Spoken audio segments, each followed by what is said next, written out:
వేదాహమేతం పురుషం మహాంతం ఆదిత్యవర్ణం తమసా పరస్తాత్ తమేవ విదిత్వా అతిమృత్యుమితి నాన్యః పంథా విద్యతే యనాయ నాన్యః పంథా విద్యతే యనాయ. ఓం శాంతి శాంతి శాంతి. ఈ యొక్క ఉపనిషత్తు జ్ఞాన గంగ అధ్యాత్మ సత్సంగానికి వచ్చేసినటువంటి వారందరికీ నమస్తే, స్వాగతం, సుస్వాగతం. ఏమైనా సందేహాలు ఉంటే అడగండి.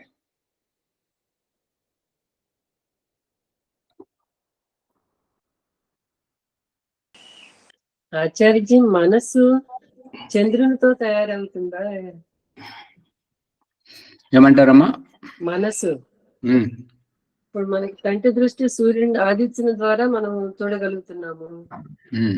మరి చంద్రుని ద్వారా మనసు తయారవుతుందా? నిన్న మునిగారు చెప్పిన దాంట్లో ఉంది, అది నాకు అర్థం అవ్వలేదు, అందుకోసం చెప్పేసాను. మనస్సు తయారు కావడానికి కారణం ప్రారబ్ధం, కర్మఫలం. కర్మఫలంకి ముడిపడి ఉన్నటువంటి ఆత్మ కర్మఫలం అనుసారంగా అంత చంచలంగా, అంత నిర్మలంగా వ్యవహరించడం జరుగుతుంది. మనస్సు యొక్క అభివ్యక్తి చంద్రుని యొక్క ప్రభావం. ఇది ఉపనిషత్తులో వచ్చినటువంటి రహస్యం.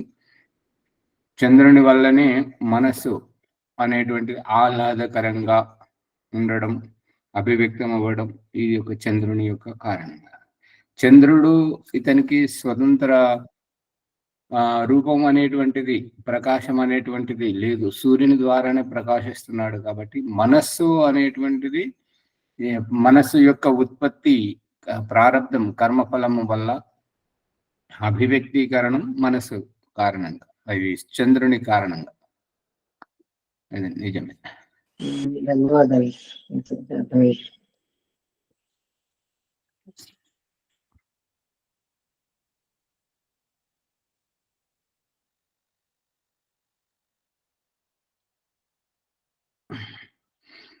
ప్రసంగంలోకి వెళితే, బృహదారణ్యకోపనిషత్తు 3వ అధ్యాయము 2వ బ్రాహ్మణము. ఓం ఆచార్యజీ. ఓం. ఈ మనసుకు చంద్రుడు అనేది ఏమి అర్థం కాలేదు. ఆత్మకే సంబంధం ఉంటది కదా చంద్రుని తోటి.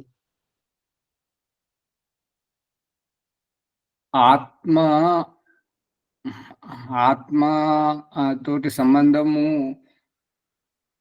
ఆత్మ యొక్క ఈ జీవితం అనేటువంటిది కర్మఫలంతో ముడిపడి ఉంటుంటది. కాబట్టి కర్మఫలం అనేటువంటి కాలముతో ముడిపడి ఉంటది. కాబట్టి కాలము అనేటువంటిది దినరాత్రుల యొక్క అభివ్యక్తీకరణ. దినరాత్రుల యొక్క అభివ్యక్తీకరణ చంద్రుని యొక్క శుక్లపక్షం, కృష్ణపక్షము దీనితోటి అభివ్యక్తం అవుతుంది. ఆయుష్ అనేటువంటిది అన్నముతో ముడిపడి ఉంటుంది. అన్నము అనేటువంటి దాంతో జన్మ ముడిపడి ఉంటుంది. జన్మకు ఉపయోగపడేటువంటి ఈ ఇంద్రియాలు, ఆ ఇంద్రియాలలో ప్రముఖమైనటువంటిది మనస్సు. అందుకని ఇది చంద్రునితోటి ముడిపడి ఉన్నది. చంద్రుడే కాలమును అభివ్యక్తపరుస్తున్నాడు.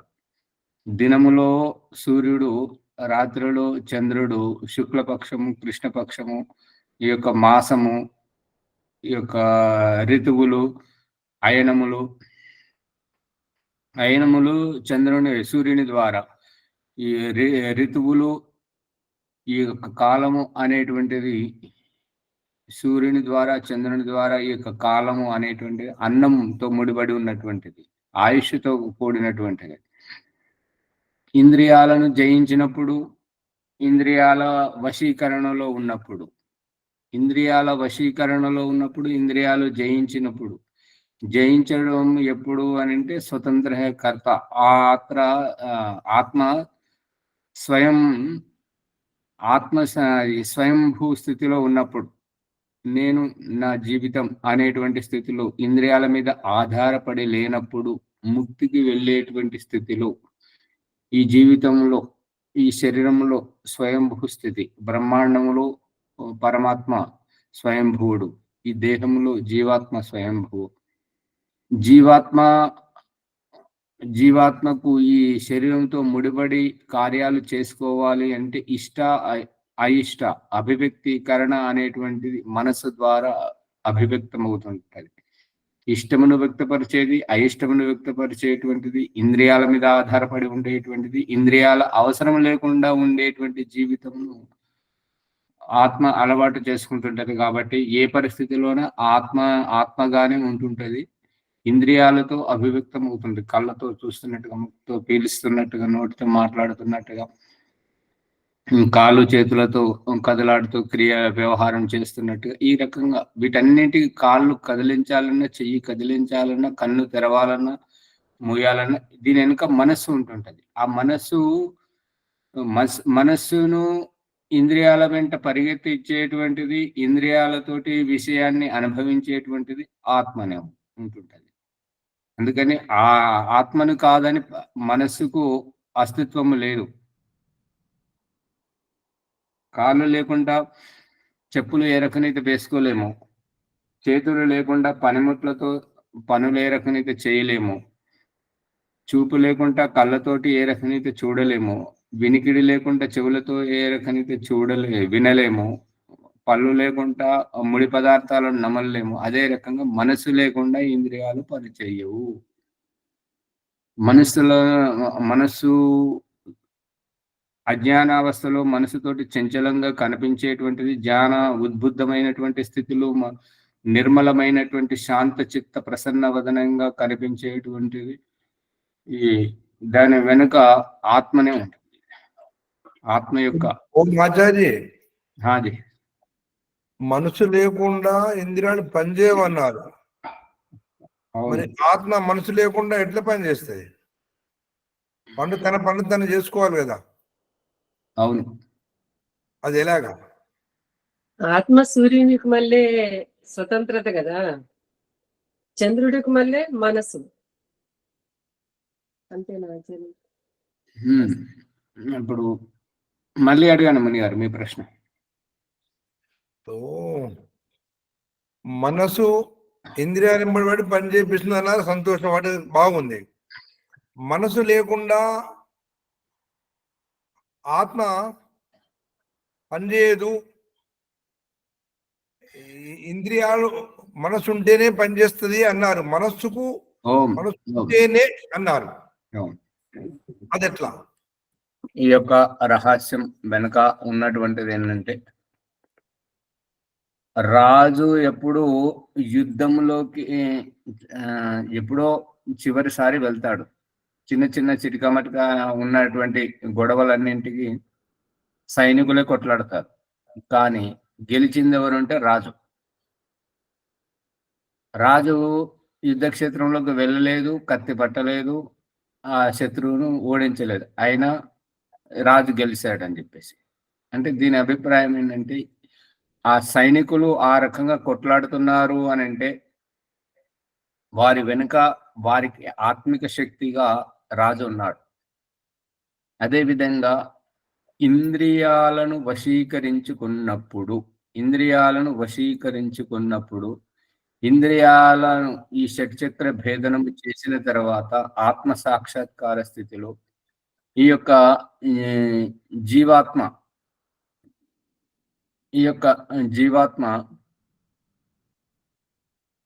ఆత్మిక స్థితిలోనే స్వర్గంలో ఉంటది.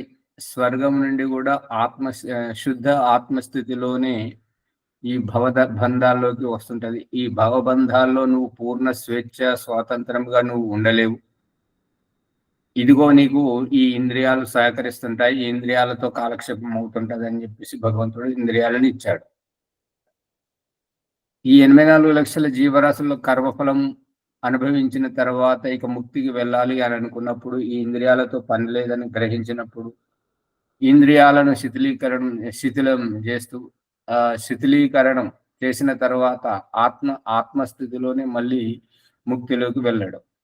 ఇప్పుడిప్పుడే ముక్తిలోకి వచ్చింది కాబట్టి ముక్తిలో జీవాత్మ యొక్క స్థితిగతులను దయానంద సరస్వతి సత్యార్థ ప్రకాశము 9వ సముల్లాసం బంధమోక్ష ప్రకరణంలో చెప్తుంటాడు ఏంటంటే, చూడాలన్నప్పుడు దృష్టి శక్తి, వినాలన్నప్పుడు వినికిడి శక్తి, మాట్లాడాలన్నప్పుడు వాక్ శక్తి, ఈ రకంగా ఇంద్రియాల యొక్క సామర్థ్యాలు తన ఇష్ట అయిష్టముల అభిప్రాయం మేరకు అక్కడ వివ్యక్తం అవుతుంటాయి. ఇక ఎప్పుడైతే ఈ ఇంద్రియాలు లేకుండా కూడా నేను ఉండగలుగుతున్నప్పుడు, ఇప్పుడు కర్ర సహాయం భగవంతుడు మనకు చూపిస్తున్నటువంటిది ఏంటంటే, కర్ర సహాయము మనం నడవలేనటువంటి అసమర్థ స్థితిలోనే, కంటికి అద్దాలు చూడలేనటువంటి అసమర్థ స్థితిలోనే, ఇక మీ వాహనం మనం సకాలంలో గమ్యానికి చేరుకోలేనటువంటి అసమర్థ స్థితిలోనే వాహనాన్ని ఆశ్రయించడం జరుగుతుంది. ఇదంతా చూపిస్తున్నాడు. సమర్థ స్థితిలో అక్కరలేదు, అసమర్థ స్థితిలో అవసరం ఉంటుంటది. కాబట్టి అసమర్థను పూర్ణం చేయడానికే ఇంద్రియాలు. అందుగురించి శుద్ధ ఆత్మగా స్వర్గంలో ఉండి అజ్ఞాన అవస్థలో వస్తున్నప్పుడు ఈ 84 లక్షల జీవరాశుల యొక్క జన్మలలో ఆత్మస్థితిలో ఉండలేదు. కాబట్టి ఇంద్రియాల సహకారంతో ఉంటుంటది, ఇంద్రియాల కాలక్షేపంలో ఉంటుంటది. కాబట్టి ఈ కాలక్షేపం అంతా వ్యర్థం అనేది ఈ ముక్తి ప్రకరణంలో తెలుసుకున్నప్పుడు ఆ ఇంద్రియాలను జయించడమే ఈ షట్చక్రాల భేదనం.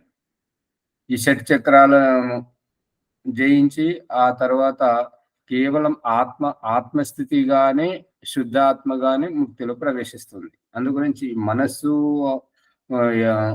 మనస్సు లేకుండా, ఇంద్రియాలు లేకుండా భగవంతుడు చూపిస్తున్నాడు కదా, కంటి దృష్టి తీసేసి గుడ్డివాణిగా, చెవుల వినికిడి తీసేసి చెవిటివాడిగా, కాళ్ళు తీసేసి కుంటివాడిగా, చేతులు తీసేసి తొంటవాడిగా, మరియు ముక్కుకు కూడా పురుగు పట్టింపజేసి, వాగింద్రియాలను మూగబడజేసి, మూగ మనుషులుగా జీవితాన్ని మాత్రం కొనసాగించి ఆత్మస్థితిని, ఇంద్రియాలు లేనటువంటి స్థితిని చూపిస్తున్నాడు. కాబట్టి ఇంద్రియాలు లేకుండా కూడా ఆత్మ ఉండగలుగుతుంది. ఆచారి ఈ చెస్ ఆటలో కూడా రాజు వెనకాల ఉండి సైనికులు అదే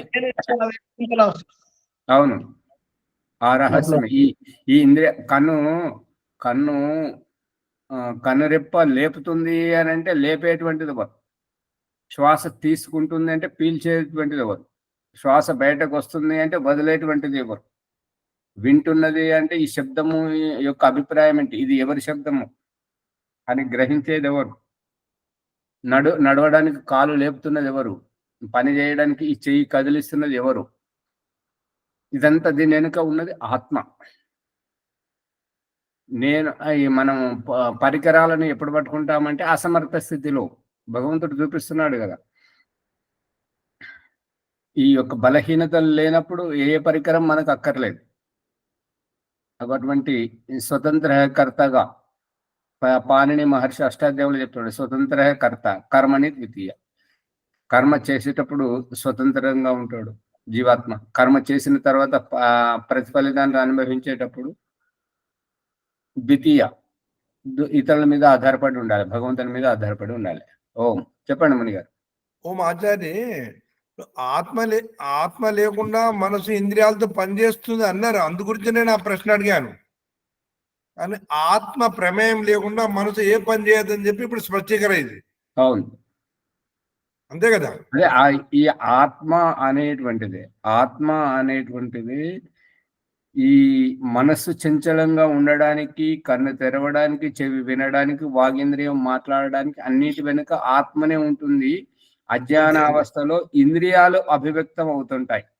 కాళ్ళు కదులుతున్నట్టుగా, చేతులు చేస్తున్నట్టుగా, మనసు పరిగెడుతున్నట్టుగా ఈ ఇంద్రియాలు కనిపిస్తాయి అజ్ఞాన అవస్థలో. జ్ఞాన స్థితిలో ఈ ఇంద్రియాలు నిర్మలమైపోతుంటాయి, కదలిక లేకుండా ఉంటుంటాయి. ఆ నిర్మల స్థితిలో ఉన్నటువంటి, శుద్ధ స్థితిలో ఉన్నటువంటి ఆత్మయే అభివ్యక్తం అవుతుంది. ఓకే, ధన్యవాదాలు.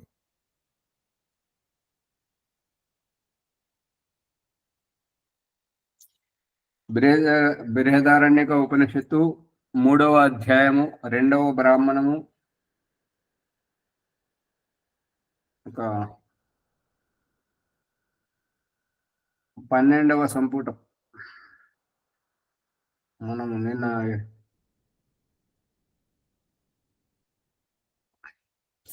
12వ దినం మునిగారు ప్రకరణం 13 నడుస్తుంది. 13 నడుస్తుంది.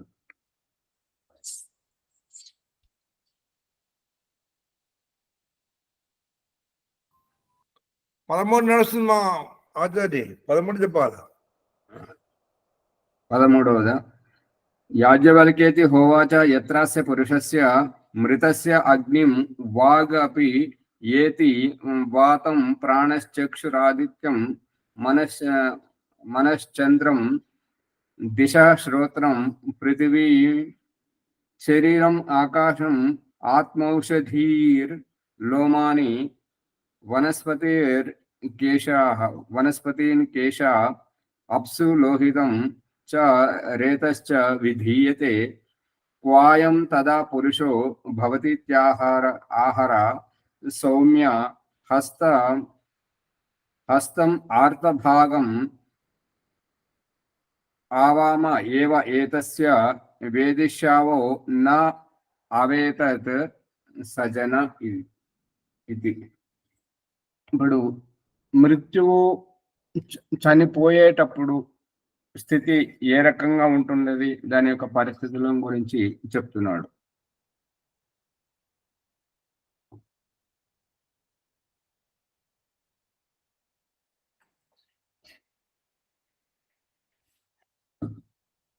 పురుష అంటే ఆత్మ, మృతస్య అంటే చనిపోయినటువంటి ఆత్మ, చనిపోయేటువంటి ఆత్మ. అగ్నిం వాగ్ అగ్ని అంటే ద్వితీయ విభక్తి ఏకవచనం. అగ్నికు వాక్ సామర్థ్యం అనేటువంటిది అభివ్యక్తీకరణ. అగ్ని అనేటువంటిది వాగ్ ద్వారా అభివ్యక్తీకరణం అవుతుంటది. వాగ్ అపి ఏతి ఆ అభివ్యక్తీకరణ సామర్థ్యానికి వెళ్ళిపోతుంటది. వాతం ప్రాణ, వాతం వాయువులోకి ఈ ప్రాణశక్తి, చక్షు ఆదిత్యం ఈ యొక్క దృశ్య శక్తి, చూసేటువంటి శక్తి సామర్థ్యం యొక్క సూర్యునిలోకి, మనస్సు చంద్రునికి, దిశ శ్రోత్రం ఈ దిశలలోకి ఈ యొక్క శ్రోత్రం. అదేవిధంగా పురుషో భవతి ఈ రకంగా అభివ్యక్తీకరణ అయ్యేటప్పుడు ఇటువంటి దిశల నుండి వ్యక్తం అవ్వడం. ఇంకా ఎప్పుడైతే దేహాన్ని వదిలిపెడుతున్నప్పుడు మృత్యువు లోపల అంటే కాదు, మృత్యువు లోపల కారణ శరీరం ఉంటుంటది కాబట్టి ఆ కారణ శరీరం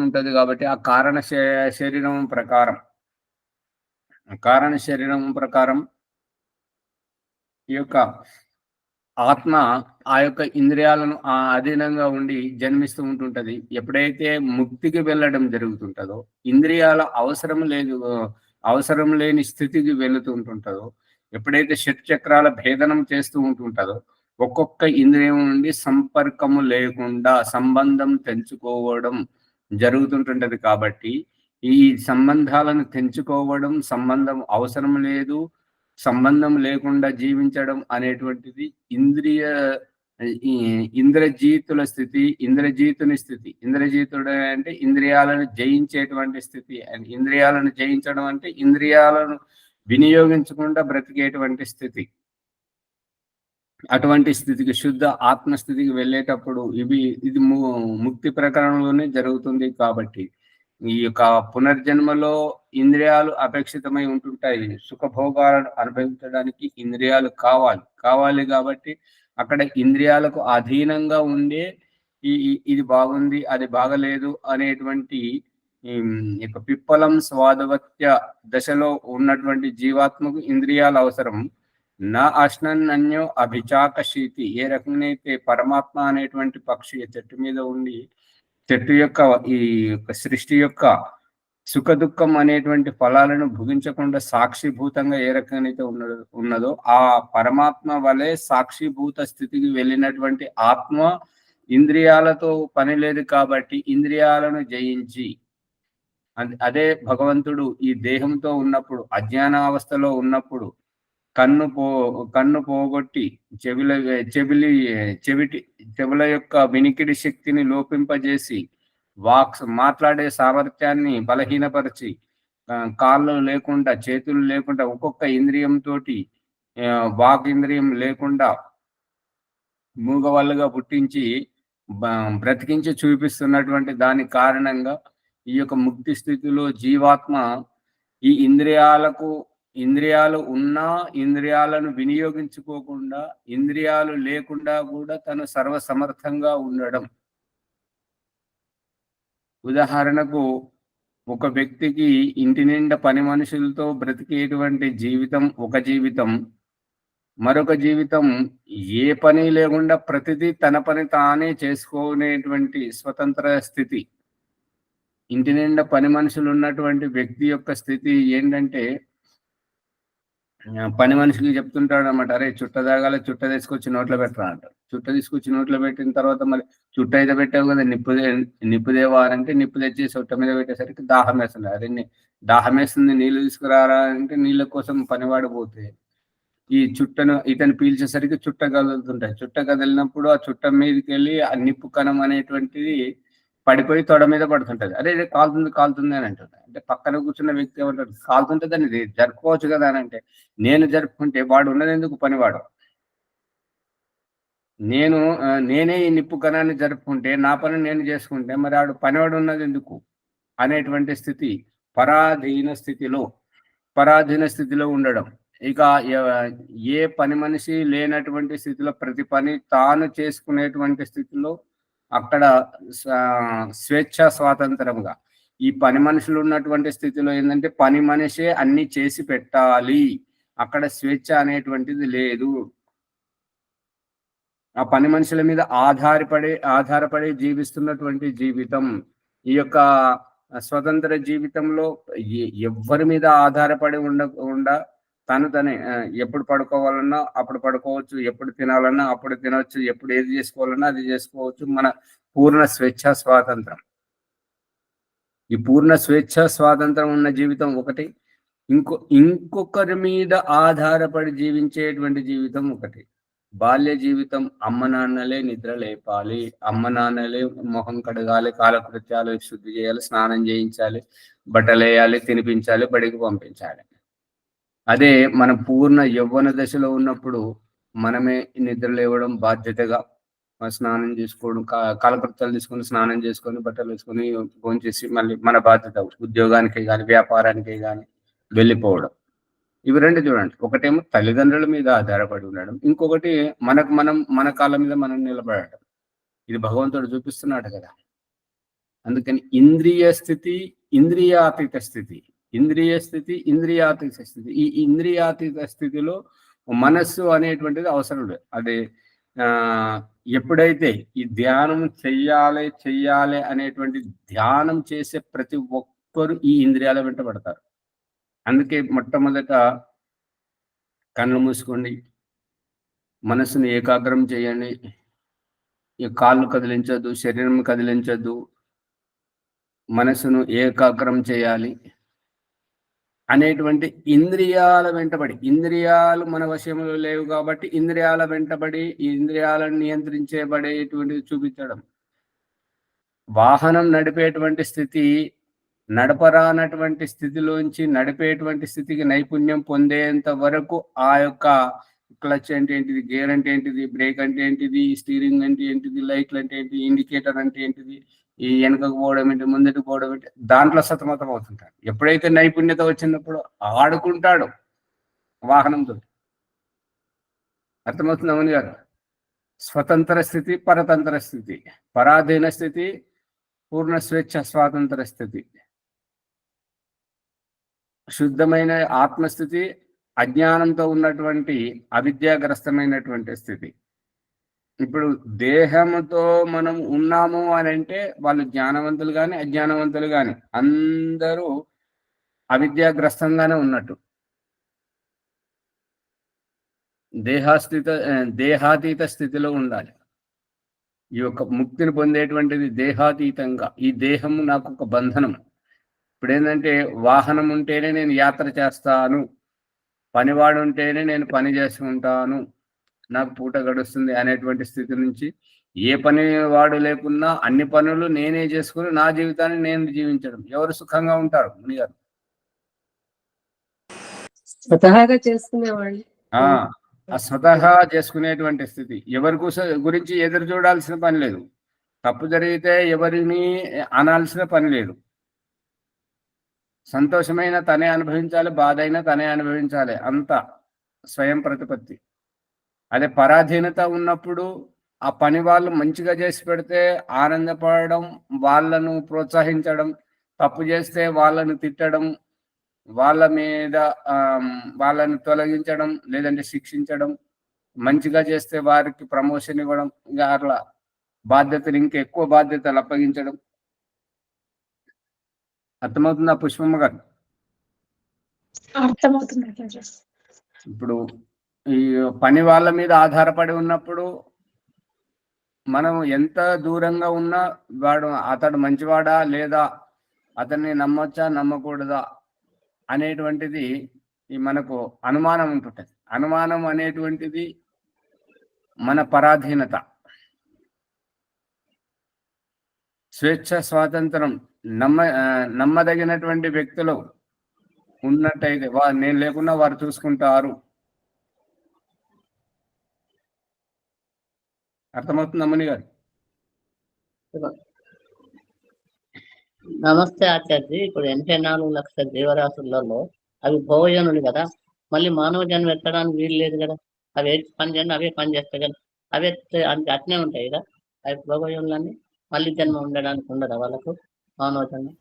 అమ్మగారు, భగవంతుడు దారి చూపిస్తున్నటువంటిది ఏంటంటే, ఇంట్లోకి వచ్చినా ఇంట్లోంచి బయటకు వెళ్ళినా ద్వారం గుండానే రావాలి. ఇంకేదైనా స్థితిలో వస్తారా? ద్వారం కిటికీలోంచి రావడం అవుతుందా, లేదంటే బెజ్జంలోంచి రావడం జరుగుతుందా? అది కుదరదు. ఈ ద్వారం అనేటువంటిది మనుష్యుని యొక్క శ్రేష్ఠ జన్మ. అన్నింటికంటే ఉత్కృష్టమైనటువంటి జన్మ మనుష్య జన్మ. మనుష్య జన్మతోటే రావడం, మనుష్య జన్మతోటే పోవడం. ఇప్పుడు ఏదైతే వ్యక్తి పతనం అవుతున్నటువంటి స్థితి ఏంటంటే, ఎదుటి వారిని ఎంతగా ఇబ్బంది పెడితే వారి బాధలో వీరు సంతోషపడతారు. వారు ఎంతెంత ఏడుస్తుంటే, వారు ఎంతెంత ఇబ్బంది పడుతుంటే వీరు అంతంత ఆనందపడుతుంటారు. వారు ఆనందపడుతున్నటువంటిది ఆ బాధను వీరికి కలగట్లేదు కాబట్టి వీరు ఒక దాన్ని ఏమంటారు, ర్యాగింగ్ చేయడం, ఆట పట్టించే వ్యక్తి దాంట్లో వారి ఈ యొక్క పిచ్చి చేష్టలకు బలి అయ్యేటువంటి వ్యక్తి. ఇద్దరిని చూసారా? ఎవరు సుఖంగా ఉంటారు? ఆట పట్టించేవారా లేదంటే వారికి బలి అవుతున్నటువంటి వారా? ఆట పట్టించేవాడు. ఆట పట్టించే వాళ్ళు ఒక తమాషా అనుకుంటారు. బాధపడడం కూడా వీరికి అది ఒక రాక్షసానందం. అందుగురించి ఇక్కడ ఇంద్రియాతీత స్థితిలో ఉన్నటువంటిది స్వయంగా స్వతంత్రంగా ఉండడం, ఉల్లాసంగా ఉత్సాహంగా ఉండడం. అదే ఇంద్రియాలకు బానిసగా ఉన్నటువంటి స్థితి పరాధీనత స్థితి. కళ్ళు కనిపిస్తేనే చూడాలి, కళ్ళు కనిపిస్తలేవు ఏం చేయాలి? వృద్ధాప్యం వచ్చింది, కళ్ళు కనిపిస్తలేవు, చెవులు వినపడతలేవు, భార్య చెప్పిన మాట వింటలేదు, నడవడానికి కాళ్ళు లేవు, చేతులు వణుకుతున్న, ఏ వస్తువు పట్టుకున్నా పడిపోతుంది. ఇది ఇంద్రియ స్థితిలో ఉన్నప్పుడు, దుఃఖమయ స్థితిలో ఉన్నప్పుడు. ఇంద్రియాతీత స్థితిలో ఉన్నప్పుడు వైదిక విద్వాంసుడు ఏం చెప్తుంటాడంటే, మంచిగా లోతు తెలిసినటువంటి వారు మనసు గురించి చర్చించారు. మనసు ఉన్నది, మనసు ప్రమేయం ఉన్నది అని అంటే అది అజ్ఞానం. మనస్సు లేకుండా తన పని తాను చేసుకుంటూ పోతుంటే మనస్సు మన వెంట రావాలి. మన ఇంద్రియం కాబట్టి, మన పిల్లలు కాబట్టి మనం చెప్పినట్టుగా వినాలి. ఇక పిల్లలు చెప్పినట్టుగా తల్లిదండ్రులు వింటే అది మహా నరకప్రాయం. భార్య చెప్పినట్టుగా వినడం, ఈ పిల్లలు చెప్పినట్టుగా వినడం అంటే అతని స్వామిత్వం అతను కోల్పోయాడు. అర్థమవుతుందా ముని గారు? అండి ఇదంతా అర్థమవుతుంది. అవును. కానీ జీవుల గురించి అడుగుతున్నారు. పశుపక్ష జీవులు అవి మన గురించే ఉపకారం చేస్తాయి కదా, ఎవరు? వాటికి మళ్ళా సరే జన్మ వస్తుందా? అమ్మగారు ఆ చీమని అడగండి, దోమని అడగండి, మన గురించి కొడుతుందా తన గురించి కొడుతుందా? ఆ చీమలు, ఆ పదార్థానికి పట్టేటువంటి చీమలు, ఆ పదార్థాలను ఎత్తుకపోయేటువంటి చీమలు, ఈ వచ్చేటువంటి దోమలు, ఆ ఈగలు ఎవరి గురించి వస్తున్నాయి? వారి గురించి, మన గురించి కాదు. మనల్ని మేల్కొల్పడానికి, ఈ ఇంద్రియాలు మనల్ని మేల్కొల్పడానికి, మనసు మనల్ని మేల్కొల్పడానికి, అన్ని మన గురించి.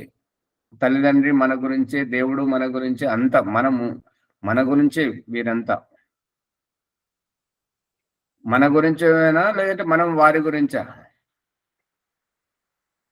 మన గురించి. మనకు మేల్కొల్పుకే అవన్నీ.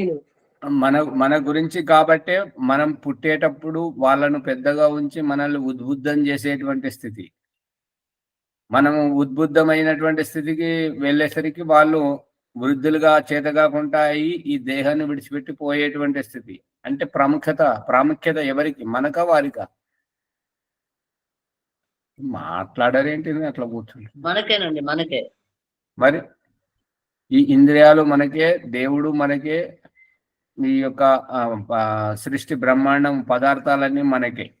మనం లేకపోతే ఏది లేదు. మనం లేకపోతే దేవుడు లేడు.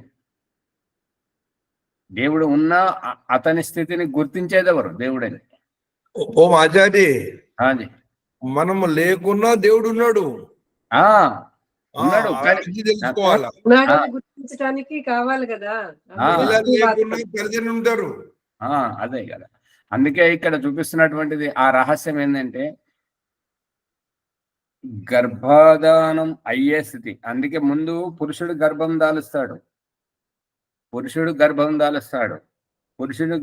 దాల్చినప్పుడు పురుషుని శరీరంలో శుక్రకణం పరిపక్వమైన తర్వాత గర్భధానంలోనే పురుషుని శరీరం నుండి స్త్రీ యొక్క గర్భాశయానికి వెళ్ళడం జరుగుతుంటది. అక్కడ పిండ రూపం దిద్దుకున్నప్పుడు, జన్మించినప్పుడు ఇదంతా చూపిస్తున్నాడు కదా. పుట్టక ముందు స్థితి, పుట్టబోయేటువంటి స్థితి, పుట్టిన తర్వాత స్థితి, ఇది చూపిస్తున్నాడు కదా. అందుకని మనం లేకున్నా దేవుడు ఉన్నాడు, కానీ దేవుడు అనే స్థితిని గుర్తించడానికి మనం కావాలి కదా. ఇప్పుడు తల్లిదండ్రి అనిపించుకోరు, వాళ్ళు స్త్రీ పురుషులు అనిపించుకుంటారు. మనం పుట్టాక వారు తల్లిదండ్రి అవుతారు. అంతేనా? ఇంకేమన్నా రహస్యం ఉందా? అంతే. భక్తులు ఉంటేనే పరమాత్మ ఉంటాడు. అంటే పరమాత్మ భక్తులు వచ్చిన తర్వాత భక్తితో పరమాత్మను గుర్తిస్తారు కదా ఆచార్య. అవునవును. అది స్త్రీ పురుషులు ఉంటేనే వివాహం జరుగుతుంది. వివాహం జరిగితే సంతానం కలిగితేనే తల్లిదండ్రి అవుతారు. అట్లాగే పరమేశ్వరుడు ఎప్పుడూ ఉంటాడు తాను, కానీ తను గుర్తించడానికి జీవాత్మలు కావాలి. జీవాత్మ గుర్తించబడతాడు. ఇదే రహస్యం. ఇప్పుడు బడి పంతులు గారు, గురువును గుర్తించాలి అంటే శిష్యుడు కావాలి కదా. గురువుని గుర్తించాలంటే శిష్యుడు కావాలి. అంతే.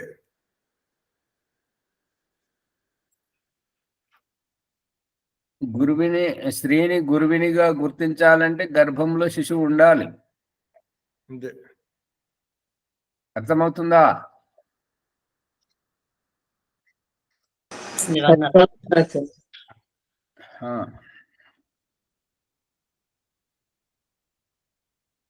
ఈ ఇంద్రియాలు, ఈ ప్రసంగం ఏంటంటే ఈ శరీరం తయారవుతున్నప్పుడు తల్లి శరీరం నుండి వస్తున్నటువంటి ఆ యొక్క ద్రవ పదార్థాల ద్వారా ఈ యొక్క ప్రకృతిలో నుంచి ఎక్కడి నుంచి ఏమొచ్చింది? వాక్ ఇంద్రియం అగ్నితత్వం, వాయుతత్వం, కదలిక పెరిగేటువంటి స్థితి, మనం కదిలేటువంటి స్థితి, ఈ చూసేటువంటి స్థితి, సూర్యుని యొక్క స్వరూపం, ఈ యొక్క అంచనా వేసేటువంటి ఈ యొక్క చంద్రుని యొక్క ప్రభావం, మనస్సుది, ఇక ఇంద్రియాలు, ఇదంతా వ్యవహారం. ఏ రకంగానైతే శరీరం సమకూరిందో మళ్ళీ అదే రకంగా అణువు విచ్చుకోవడం. ఇప్పుడు కుండ తయారు కావడానికి పొడి మట్టి అణువు అతుక్కొని ఒక రూపం కనబడుతుంది. మళ్ళీ పగిలిపోయేటప్పుడు కూడా మళ్ళీ అదే రూపకంగా అణువుగా విడిపోతుంటది. వస్త్రము పోగును జోడిస్తే దారం తయారవుతుంది. దారాలు అల్లుకుంటేనే వస్త్రం తయారవుతుంది. చినిగిపోయేటప్పుడు అవే పోగులు శిథిలమైపోయి పటపటమని చినిగిపోవడం, మళ్ళీ అదే పోగుల్లోకి విడిపోవడం. కనబడుతుందా? కనబడుతుంది. అందుకని సృష్టి ఏ రకంగా జరుగుతుందో ప్రళయం అదే రకంగా జరుగుతుంది. ఒకటి నిర్మాణం, ఒకటి విచ్ఛిన్నం.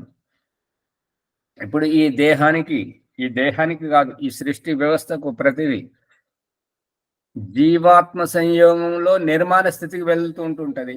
జీవాత్మ లేనటువంటి సంయోగంలో పతనం, విచ్ఛిన్నం అవ్వడం, ప్రళయం అవ్వడం, నాశనం అవ్వడం. వస్త్రాలను వాడుకోవడం, పరికరాలను వాడుకోవడం, వాడుకోలేనటువంటి స్థితిలో చిలుము పట్టడం, వస్త్రం చీకిపోవడం, పాడైపోవడం, వాడుకునేటి స్థితిలో నాణ్యతగా ఉండడం, తాజాగా ఉండడం, స్వచ్ఛంగా ఉండడం, వాడుకోలేనటువంటి స్థితిలో త్రుప్పు పట్టిపోవడం, చీకిపోవడం, పాడైపోవడం.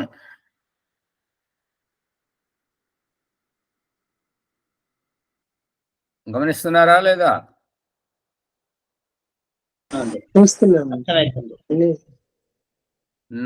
ఇది హిందీలో ఒక చరణం ఏంటంటే, నసనాడి కా జాల్ బిఛాయా ఆత్మకు ఉస్మే దిఖ్లాయా.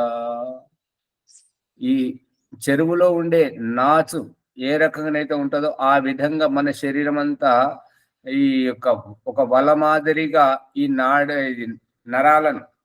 నాడులనన్నింటినీ వ్యాపకం చేసి ఆ నాడుల సంబంధంలో ఆత్మను చూపెట్టాడు. అర్థమవుతుందా లేదా?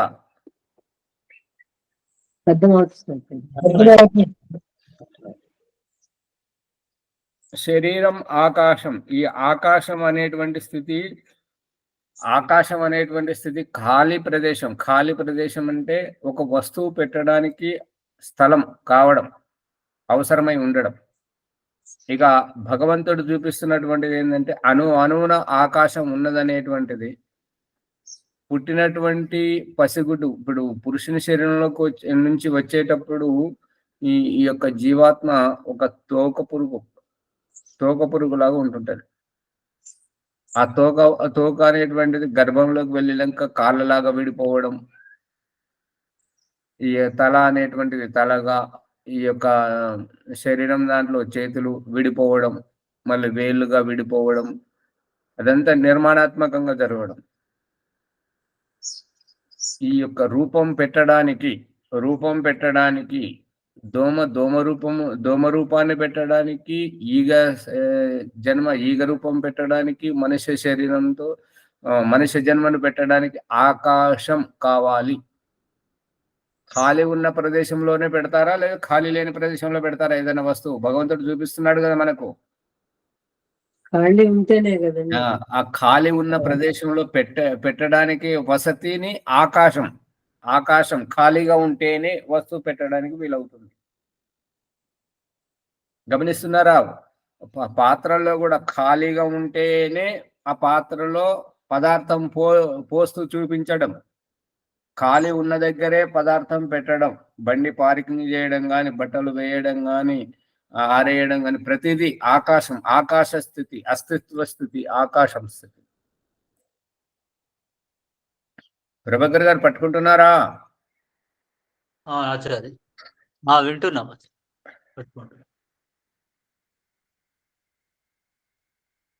ఆకాశం, ఆ శరీరం ఆకాశం, ఆత్మ ఔషధి.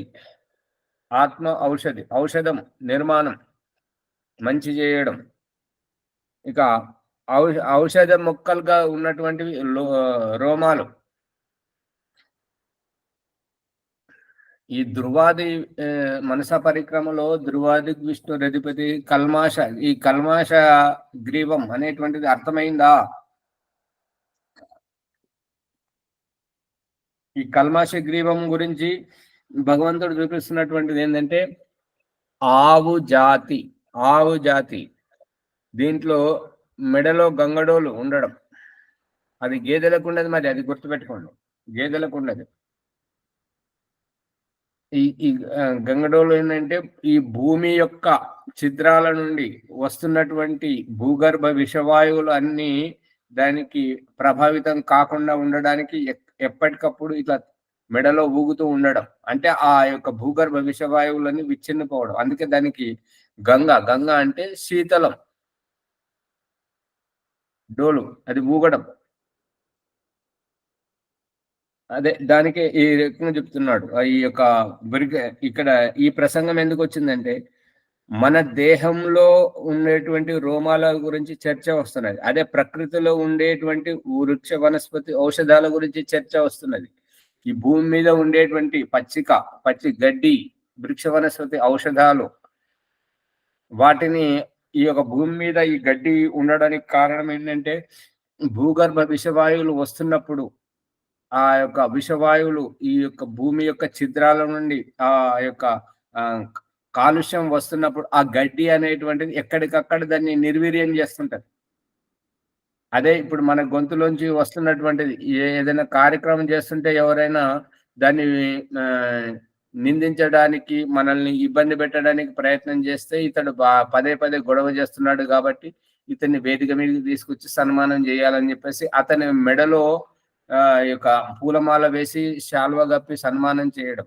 కల్మాష గ్రీవ, విషం గక్కుతున్నటువంటి కంఠం. ఈ యొక్క భూమి యొక్క ఛిద్రాల నుండి భూగర్భ విషవాయువులు వెలువడుతున్నప్పుడు ఆ గడ్డి అనేటువంటిది ఏ రకమైతే దాన్ని నిర్వీర్యం చేస్తుందో ఈ యొక్క కల్మాష గ్రీవ, ధ్రువ అంటే ఈ స్థిరముగా ఉన్నటువంటి ఆధారంగా ఉన్నటువంటి కింది దిశ నుండి ధ్రువాది విష్ణు రధిపతి కల్మాష అంటే విషం గక్కుతున్నటువంటి స్థితి.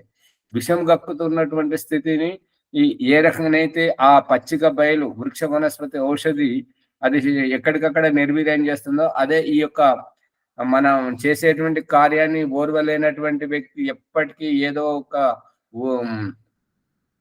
సభా పరిస్థితిని ఉద్రేకపరుస్తున్నటువంటి వ్యక్తి, చాడీలు చెప్తూ గొడవలు పెడుతున్నటువంటి వ్యక్తిని వేదిక మీదకి తీసుకొచ్చి కూర్చుండబెట్టి మెడలో పూలమాల వేసి శాల్వగప్పు సన్మానం చేయగానే ఏ కంఠంతోటైతే ఇదివరకు దూషించి గొడవలు పెట్టాడో ఇప్పుడు పొగడడం మొదలు పెడుతుంటాడు. సభ అంటే ఈ రకంగా ఉండాలి, కార్యక్రమం అంటే ఈ రకంగా చేయాలి, ఇంత అద్భుతంగా చేయాలి. అదే ఈ యొక్క కల్మాష గ్రీవ యొక్క రహస్యం. వీరుద అంటే వృక్ష వనస్పతి ఔషధాలు. పట్టుకున్నారా పుష్పమ్మ గారు, ప్రభాకర్ గారు, ముని గారు?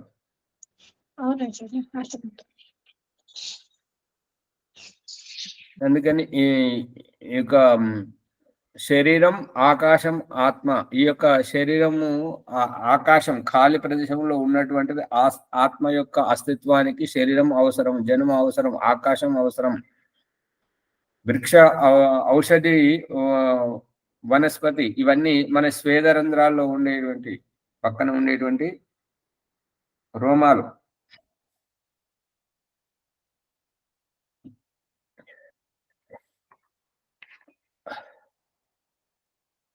వనస్పతి కేశ, ఈ వనస్పతి అనేటువంటివి కేశాలు అంటే వెంట్రుకలు. అప్సు లోహితం, ఈ నీరు అనేటువంటిది లోహితం అంటే రక్తం. మరి రక్తమే కాకుండా ఇంకా రేతశ్చ, రేత అంటే శుక్రం. అందుకే ఈ ఊర్ధ్వ గమన స్థితి చెప్పేటప్పుడు అక్కడ చెప్తున్నాడు యజుర్వేదం యొక్క మంత్రంలో ఏమిటంటే త్రీన్ సముద్రాన్ 3 సముద్రాలు దాటిపోవాలి.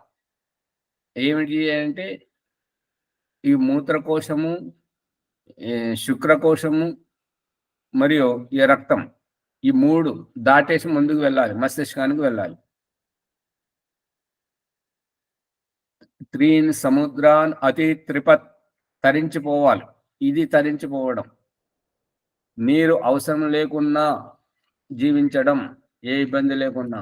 రక్తం మీద ఆధారపడి ఉండకపోవడం. అన్నంను గ్రహిస్తున్నామంటే రక్తం నాశించడం,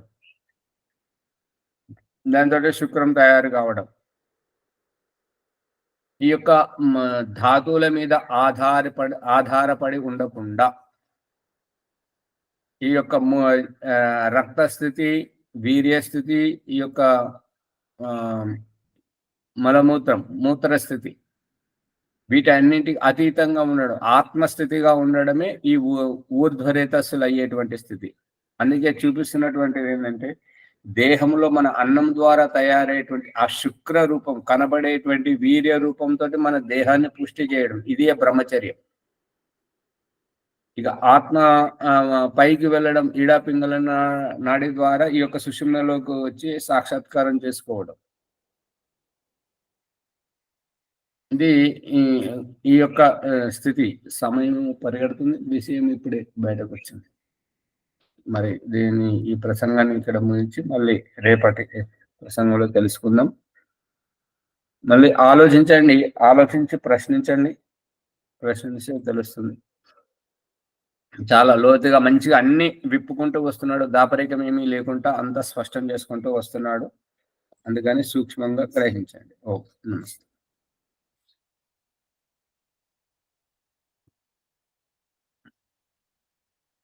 మునిగారు మీట్లో ఉన్నారు, మైక్ ఓపెన్. బృహదారణ్యక ఉపనిషత్తు 3వ బ్రాహ్మణము 14వ శ్లోకంలో ఉన్నాం మనము. ఈ ఆత్మను, శరీరంలో ఉన్నటువంటి అవయవాలను బ్రహ్మాండంలో ఉన్నటువంటి పదార్థాలతో పోలుస్తూ తత్వజ్ఞానాన్ని ప్రసాదిస్తున్నాడు. ఆత్మ తెలుసుకోవాల్సింది చాలా ఉన్నది, తెలుసుకునేది అతి తక్కువ అని చెప్పి ఈ విధంగా మనకు ముందుకెళ్తున్నాం మనము. వారికి ధన్యవాదములు. ఈ ఎపిసోడ్ను లైక్ చేయండి, షేర్ చేయండి, సబ్స్క్రైబ్ చేయండి. 1-2 సార్లు వినండి. తర్వాత పక్కనే ఉన్న గంట సింబల్ని గట్టిగా నొక్కండి, మీకు అన్ని ఎపిసోడ్లు వస్తాయి. తర్వాత ఈరోజు వైదిక సంధ్యోపాసన విజయలక్ష్మి గారు. నమస్తే ఆచార్య సర్వేభ్యో నమః. సంధ్యా యోగ బ్రహ్మ సాక్షాత్కారము ఆచమనమంత్రం. ఓం ఉపస్తరణమసే సాహ, ఓం అమృతాభిధానమసే స్వాహ, ఓం సత్యం యశః శ్రేమే శ్రేహి శ్రేతాం సాహ. ఇంద్రస్పర్శనం. ఓం వాక్, ఓం ప్రాణః ప్రాణః, ఓం చక్షుః, ఓం శ్రోత్రం, ఓం నాభిః, ఓం హృదయం, ఓం కంఠః, ఓం శిరః, ఓం బాహుభ్యాం యశోధరం, ఓం కరతలకరపృష్ఠే, ఓం పునాతు శిరసి, ఓం భువః పునాతు నేత్రయోః, ఓం స్వహః పునాతు కంఠే, ఓం వహః పునాతు హృదయే, ఓం జనః పునాతు నాభ్యాం, ఓం తపః పునాతు పాదయోః, ఓం సత్యం పునాతు పునః శిరసి, ఓం ఖంభం పునాతు సర్వత్ర. ప్రాణాయామం. ఓం భూః, ఓం భువః, ఓం స్వహః, ఓం వహః, ఓం జనః, ఓం తపః, ఓం సత్యం. అక్రమశ్రమం. ఓం ఋతం చ సత్యం చ అభిదాత్తపసో అధ్యజాయత, తతో రాత్రి అజాయత, తతః సముద్రో అర్ణవః, సముద్రాదర్ణవాభజి సంవత్సరో అజాయత, అహోరాత్రాణి విదధత్ విశ్వస్య నిశతో వసి. ఓం సూర్యాచంద్రమసౌ ధాత యథా పూర్వమకల్పయత్, దివం చ పృథివీం చ అంతరిక్షమతో స్వః.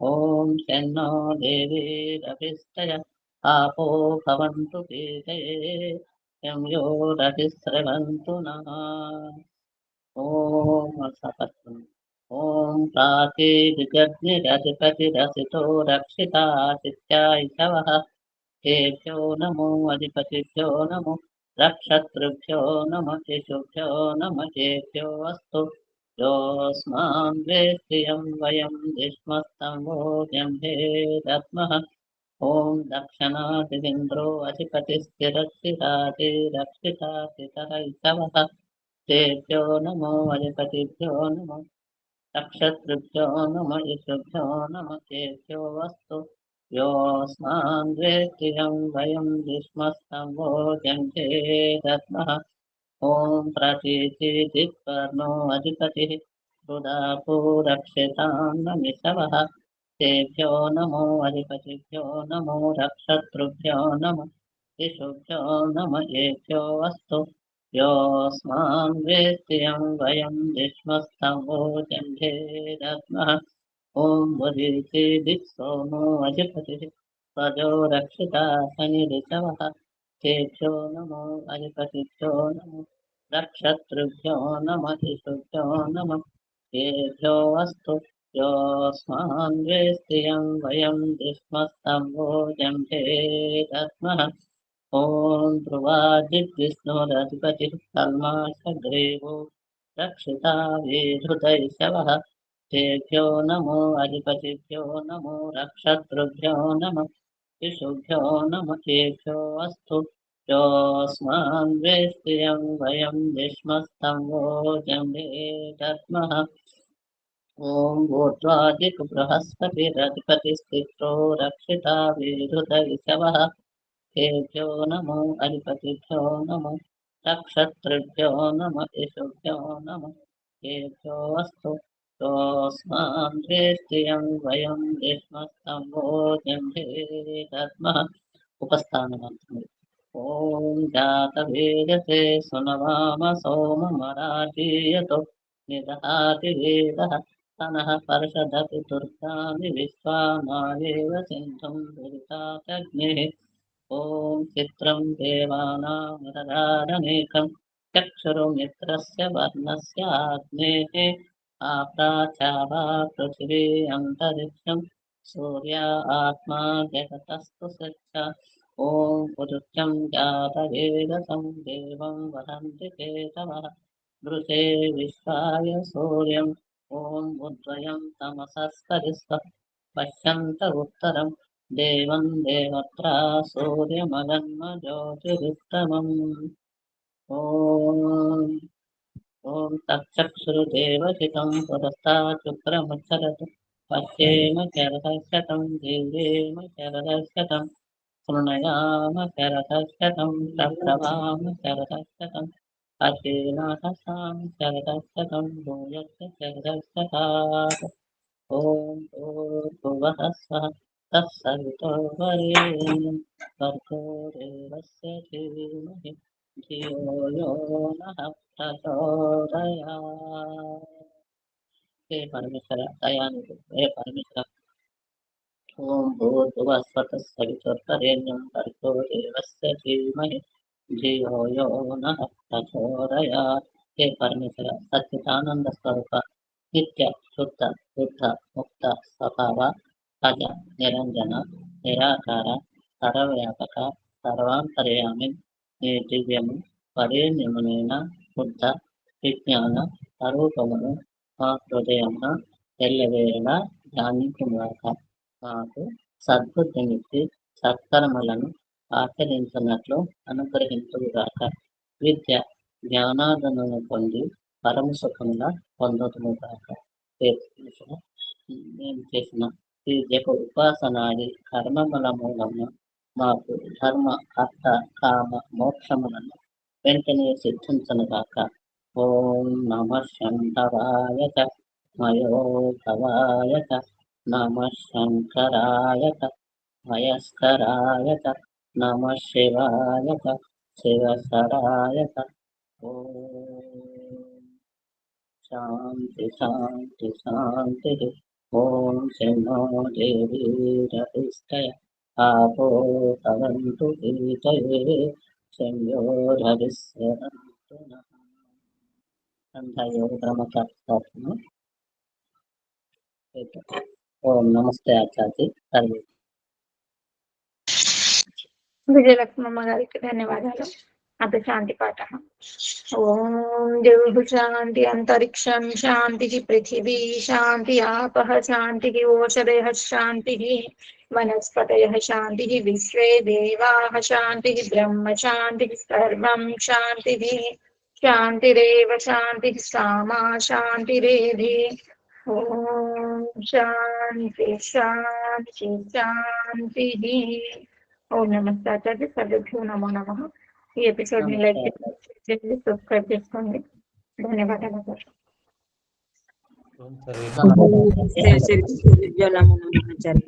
నమస్తే అందరికి. అందరికీ నమస్తే అండి. ఆచార్య నమస్తే. నమస్తే ఆచార్య. సర్వేభ్యో ఓం నమస్తే. నమస్తే.